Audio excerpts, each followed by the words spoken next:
आपने मुझे वक्त दिया है और ये भी गुजारिश करूंगा कि जो सदर ने तकरीर की है उसके जवाब में मैं खड़ा हूं। बहुत अच्छा हुआ कि कोरोना वायरस जो आई है सारे दुनिया को उसने पकड़ रखा है और हिंदुस्तान भी और भारत भी इसके लपेट में आया है। शुक्र ये है कि हमारा नंबर उन मुल्कों से कम है, अमेरिका हो, बरतानिया हो, बाकी मुल्क हैं उनसे कम है, मगर तब भी हमारे यहाँ भी मौतें बहुत हुई हैं। और मैं आपसे ये कहना चाहता हूँ, हमारे मुल्क में अभी मेडिकल सर्विसेज इतनी अच्छी नहीं है कि हमारे विलेजेस में ये पता लगे कि वो मरा किस तरह से है, मगर फिर भी वैक्सीन आ गया है, जिसके लिए मैं मुबारक करता हूँ पूना वालों को जिन्होंने ये नई वैक्सीन लाई है।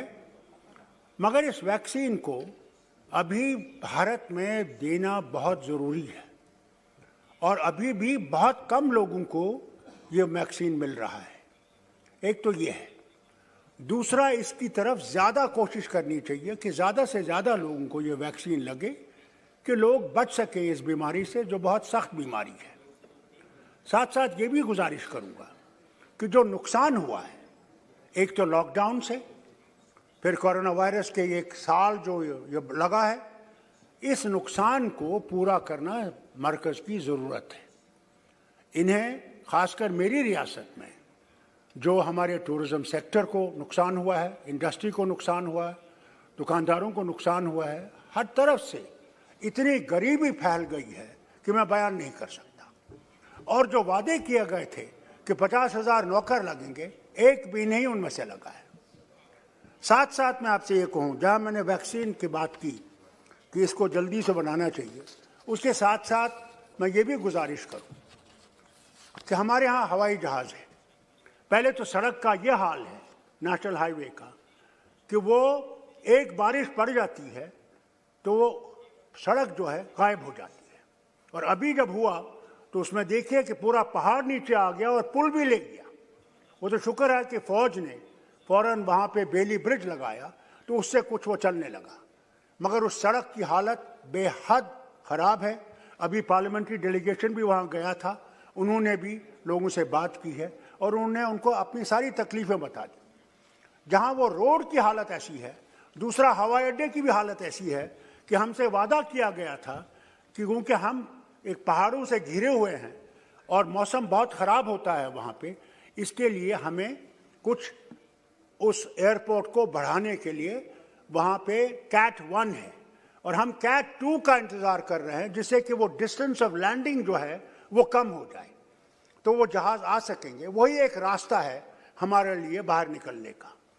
ख़ासकर इसमें यह भी हो जाता है, जब हमारी सड़क बंद हो जाती है तो जहाज़ वालों की टिकटें जो 2,000 की होती है वो 10,000 12,000 हो जाती है, और गरीब जिसको अपना मरीज़ वहाँ से या दिल्ली लाना है या चंडीगढ़ ले आना है, उसके लिए वो और भी ज़्यादा महंगा पड़ जाता है। इसकी तरफ से भी मैं दरख्वास्त करूँगा सरकार को कि इसकी तरफ से भी कोई रोक लगनी चाहिए, जिसमें कि ये जो किराया अपने ही तरफ से बढ़ाते हैं इसको रोका जाए। इसके साथ साथ मैं आपसे ये भी कहूँ, हमारे यहाँ रेल है जो कुछ वक्त से शुरू हुई थी, मनमोहन सिंह जी ने उसका उद्घाटन किया था। वो बारामूला से बानिहाल तक चलती है, मगर आज 1 साल से वो बंद है। और मैं क्योंकि होम मिनिस्टर यहाँ थे, मैं उनके सामने ये बात करता कि साहब इस रेल को शुरू करना बहुत ज़रूरी है, क्योंकि ये इसमें एक तो ट्रैफिक की कमी हो जाएगी जो रोड्स पे हैं, और हमारे लोगों के लिए आसाइश हो जाएगी जो ये अगर ये रेल का जल्दी हो सके। मैं मुबारक करता हूँ, मिनिस्टर साहब बैठे हैं कम्युनिकेशन के, कि हमारे यहाँ 18 महीनों से हमें G4 नहीं था, 4G नहीं था, मगर इनने शुरू कर दिया। शुक्र है, अल्लाह करे कि अब वो चलता रहे, कि किसी और तरीके से वो बंद ना करे उसको, खुदा के वास्ते। इसके साथ साथ मैं आपसे ये भी गुजारिश करना चाहता हूँ, अभी DDC के इलेक्शन बहुत साफ तरीके से हुए, कोई धंधा नहीं हुई, कोई नुकसान नहीं हुआ। मगर अब क्या हो रहा है, जब इलेक्शन ठीक तरह से हो गए अब मुझे अफसोस से ये कहना पड़ता है कि लोगों को आपके डीसीज और पुलिस के अफसर उनको अपना जिनने उनको मतदान दिया है उसके खिलाफ दूसरों की तरफ उनको कर रहे हैं। मैंने ये 84 में देखा है, खुद देखा है, जब हमारे लोगों को खरीदा गया 14 को और एक नई सरकार बनाई गई, मगर वो 2 साल ही चली और गिर गई। आज फिर वही हो रहा है। मेहरबानी करके अगर हमने डेमोक्रेसी को जिंदा रखना है, मेहरबानी करके जो लोगों ने वोट दिया है और जिसने कर दिया है उसको संभालना चाहिए। उसके खिलाफ करेंगे तो लोगों में इसके खिलाफ एक नाएतमादी हो जाएगी कि साहब ये इलेक्शन तो हमने वोट दिया मगर उसके बाद खरीदने वाले आ गए, पैसों के बैग लेके आ गए और उनको खरीद लिया। इसकी तरफ भी मैं गुजारिश करूंगा, क्योंकि आप लॉ मिनिस्टर भी हैं, और मैं आपसे गुजारिश, कोई ना कोई कानून ऐसा लाना चाहिए जहां पे ये लोग न कर सके कि आपको वोट दिया और हमने खरीद लिया।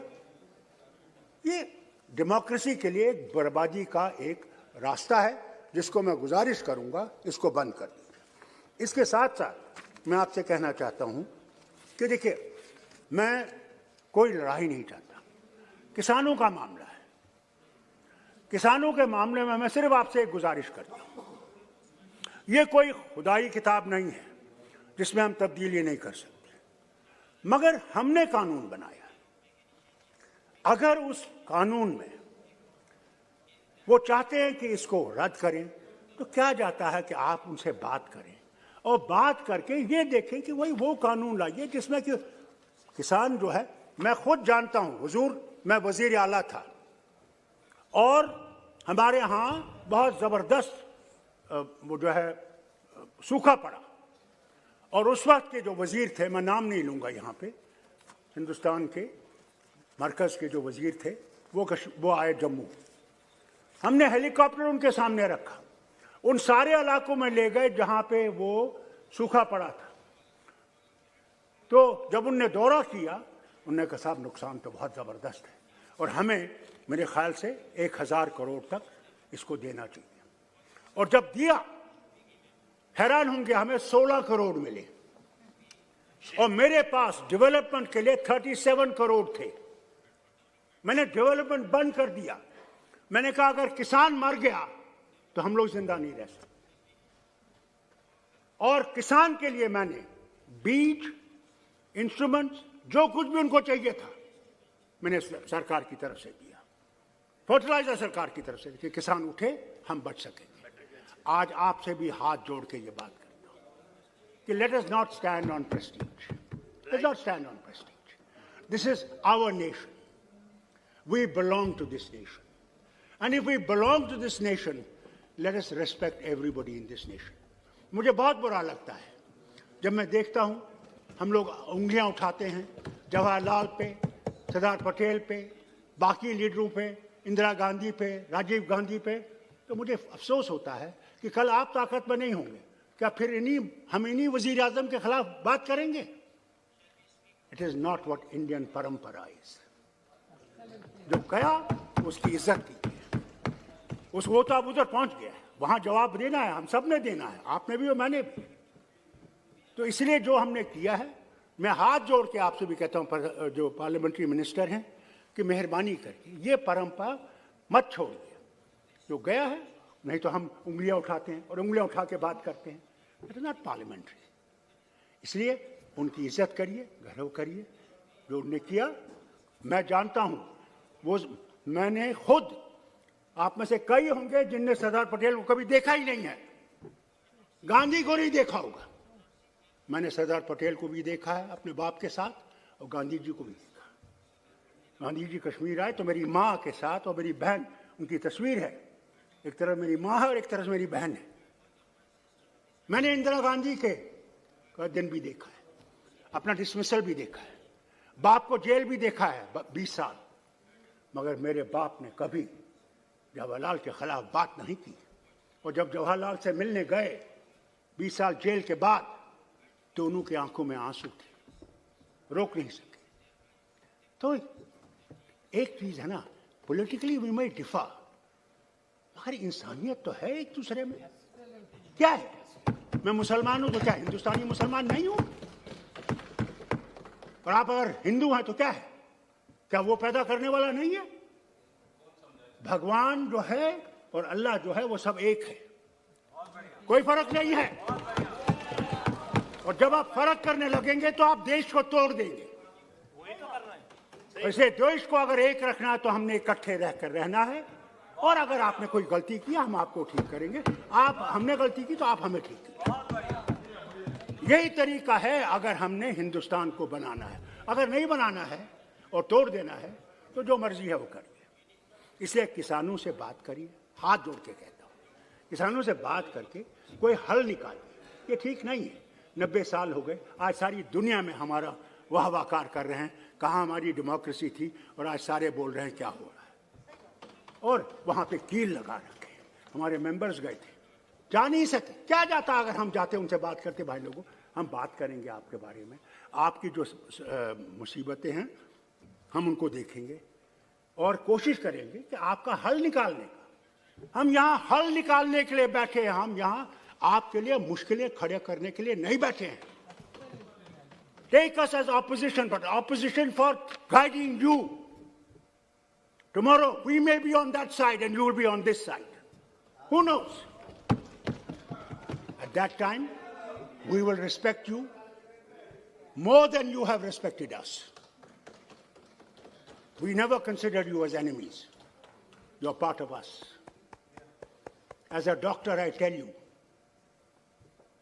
when a patient comes and takes the drop of blood,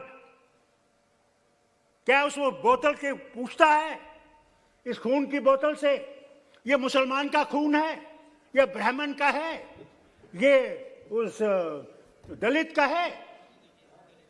वो तो ये कहता है मुझे एक और बोतल लगाओ मैं ठीक हो जाऊंगा। अरे भगवान ने हम सबको एक जैसा बनाया है। फर्क है, ठीक है, आप मंदिर जाते हैं, मैं मस्जिद जाता हूं, वो गुरुद्वारा जाते हैं, वो चर्च जाता है। इसलिए किसानों से बात करें। और एक और बात, आखिरी बात, जो आपने 5 अगस्त को किया 90 में, आपने ऐसे कर दिया। हमसे बात करते पहले, पूछते कि भाई क्या ठीक होगा, नहीं पूछा, खुद ही कर। चलो हमारा पार्टी का 70 साल का एक है कि हमने 370 खत्म करना है और 35 से खत्म करना है, हमने देश को एक करना है। हम कब देश में नहीं थे? आपने कभी देश के बारे में कहीं बात नहीं की।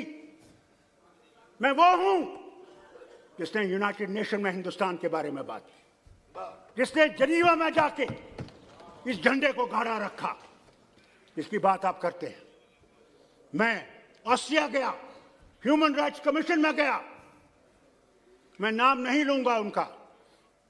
जब मैं वहां से बाहर निकला बोल के, तो हिंदुस्तान के बहुत बड़े थे, वो मुझे कहने, डॉक्टर साहब आप ये क्यों कहते हैं, आप क्यों नहीं हिंदुस्तान के ऊपर कीचड़ उठाते हैं? मैंने कहा ये अमेरिका जो इतना कालों के खिलाफ कर रहा है, क्या उन्होंने कोई बात की उनके बारे में? या जो जुल्म दूसरे कर रहे हैं दूसरों पे, वो बात कर रहे हैं? तो क्या मैं अपने देश को यहाँ पे काला दिखाऊं? ये देश हमारा है, मगर आपने हमारी भी इज्जत रखनी है, आपने हमको ये पहचानना है। हमने वो झंडा खड़ा कर रखा जबकि आए 1500 मेरे मिनिस्टर मारे गए, मेरे लीडर मारे गए, मेरे वर्कर मारे गए, क्योंकि वो तिरंगा को थामे हुए थे। आज हमें पाकिस्तानी कहते हैं, खालिस्तानी कहते हैं, चीनी कहते हैं। मुझे अफसोस है। मैं आपसे कहना चाहता हूं, याद रखिएगा, मरना मैंने यहां है और जीना मैंने यहां है, और खड़ा होकर जीना है। मैं झुकूंगा नहीं, मैं झुकने वाला नहीं। मेरा एक खुदा है, उसी के सामने मैं जवाब देना है। इसलिए जो आपने किया है उसकी तरफ देखिए, उसको समझिए और कश्मीर के लोगों को दिल से लगाइए। और आपने उस रियासत को जो ताज थी हिंदुस्तान का, उसके टुकड़े किए हैं हम मुसलमानों को दिखाने के लिए, हैं जिन्होंने जाने दी इस मुल्क के लिए, इस वतन के लिए। थैंक यू डॉक्टर साहब। जो इस वतन के लिए खड़े रहे। Please now please conclude. मैं आपसे कहता हूं, प्लीज मैं आपसे सिर्फ एक गुजारिश करूंगा। बैठिए बैठिए बैठिए। मैं आपसे गुजारिश करता पाल हूं। साहब, दानिश अली बैठिए बैठिए बैठिए प्लीज। डॉक्टर साहब सक्षम अपना, उनको किसी की मदद की जरूरत नहीं है, प्लीज बैठ जाइए। हमारे बैठिए। पहचानिए, हमारे दर्द को पहचानिए। बैठिए बैठिए और डॉक्टर उसका साहब प्लीज कोई कंक्लूड। समाधान कीजिए। बैठो दानिश अली, बैठ जाइए आप। मैं यहाँ पाल साहब बैठिए please please sit down, please sit down. मैं लड़ाई करने के लिए तैयार नहीं हूँ। आप डॉक्टर साहब प्लीज। मैं 85 साल का आदमी हूँ। दानिश भाई बैठिए आप, प्लीज बैठ मैंने जाइए, इस देश को प्लीज देखा बैठिए। है बनते। पाल साहब आपने please please please sit down. देखा, मैंने इस बैठिए, देश को बैठिए। बनते देखा है। हम भीख मांगते थे अमेरिका की घूम। मंत्री जी सच है? ट्रूमन का वो 480 का प्रोग्राम याद है? प्लीज कंक्लूड डॉक्टर साहब, प्लीज कंक्लूड। हमारे पास वो जहाज में सड़ी हुई गंदम आती थी, सड़ी हुई। और यहाँ के किसान की वजह और से फिर देखिए आज हिंदुस्तान कहां पहुंचा है। आज दुनिया को अनाज खिलाता है, सिर्फ हमें नहीं, दुनिया को। और ये यहाँ का किसान। नो और प्लीज इसीलिए कहता कंक्लूड हूं, डॉक्टर साहब। अगर हमने इस भारत को बनाना है तो इकट्ठे बनाना है, अकेले आप थैंक बना यू। नहीं सकते। सबको साथ चलाइए, सबके दिल की दर्द को समझिए और दिल को समझ के ये समझ लीजिए। थैंक यू डॉक्टर तो साहब। आप कहते क्या राम सिर्फ आपका है? राम तो विश्व का राम है, याद रखिए। और अगर वो विश्व का राम है तो हम सबका राम है। मगर आप लोग राम को बैठे हुए बस जिस तरह हम मुसलमानों ने कुरान को यहां लगा रखा है और कहते हैं ये कुरान सिर्फ हमारा है। कुरान हमारा नहीं है, कुरान सबके लिए। प्लीज कंक्लूड डॉक्टर साहब, प्लीज। बाइबल सबके it's very good note to conclude. सुन लीजिए मेरी बात। छोड़ Sir, 2 please, मिनट, please. मैं 2 मिनट बोलना चाहता हूं। 1 घंटा बोलने दिया उनको। मुझे 2 मिनट बोलने दीजिए बस। मैं आपसे गुजारिश करूंगा 5 कि सबको साथ चलाइए और साथ को चला के हम लोग इस दुनिया को बना सकते हैं और विश्व को दिखा सकते हैं कि हमारे पास क्या चिराग है। उस मुल्क के जो आपने उस रियासत के जो टुकड़े किए हैं उन टुकड़ों को जोड़ने की बात करें। और अब वो जो आपने हमें काटा है उसको जोड़िए, सीलिए जरा थोड़ा सा। मैं विनती करता हूं